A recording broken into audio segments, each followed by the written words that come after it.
75% झारखंड के रहता है। इस बात से सुनिश्चित करल तो हर एक बात तो नहीं जाए। जयराम महतो केवल विधायक सांसद बने ना लो, 24 साल से झारखंड के आदमी जे ठोकर खा सरकारी ऑफिस में, बीडीओ के ऑफिस में, मैनेजर के ऑफिस में, ठेकेदार के यहाँ जब लाल जूता खा और प्रतिकार के रूप में जयराम महतो अले। आज दिल्ली से आईएएस की टीम पानी के मालूम हो, ऑब्जर्वर इलेक्शन कमीशन के माध्यम से हर एक विधानसभा में एक ऑब्जर्वर होता है। कहां से? दिल्ली से। वो आईएएस रहता है।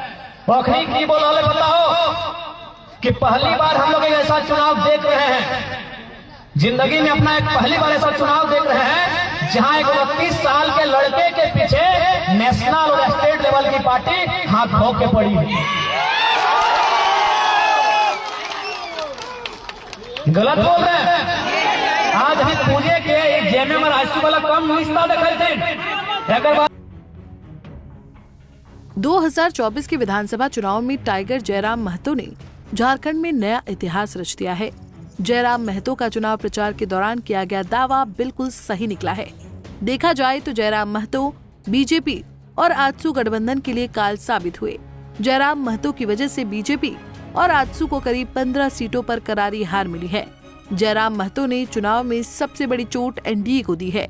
जयराम महतो ने बीजेपी और आजसू के कई किलों को ध्वस्त करने में इंडिया गठबंधन की बड़ी मदद की है। महतो ने झारखंड लोकतांत्रिक क्रांतिकारी मोर्चा नाम से अपनी पार्टी बनाई थी और उन्होंने डुमरी में हेमंत सरकार की मंत्री बेबी देवी को 10,945 वोट से हराकर सबको चौंका दिया।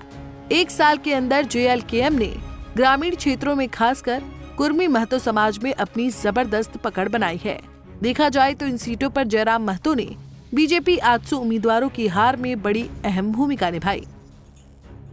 बोकारो में बीजेपी कैंडिडेट 7,207 वोट से हारे हैं, जबकि जेएलकेएम उम्मीदवार को 39,621 वोट मिला है।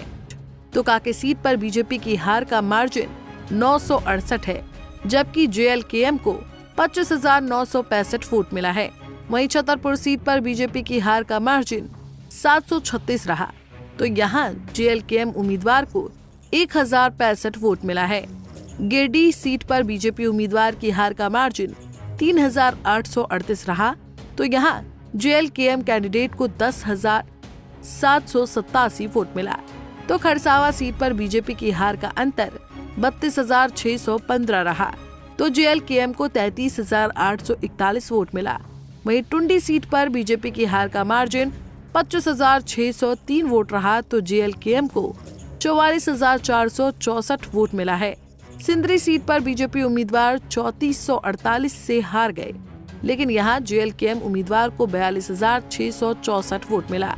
तो निरसा सीट पर बीजेपी कैंडिडेट की हार का अंतर 1,808 रहा, जबकि यहाँ जेएलकेएम उम्मीदवार को 16,316 वोट मिला है। वहीं बेरमो सीट पर बीजेपी उम्मीदवार 58,352 वोट से हारे हैं, तो यहाँ पर जेएलकेएम को 60,871 वोट मिला है। वहीं सिल्ली सीट पर आजसू सुप्रीमो सुदेश महतो को भी करारी हार का सामना करना पड़ा है। सुदेश महतो की हार में जेएलकेएम उम्मीदवार देवेंद्र नाथ महतो की बड़ी भूमिका रही है।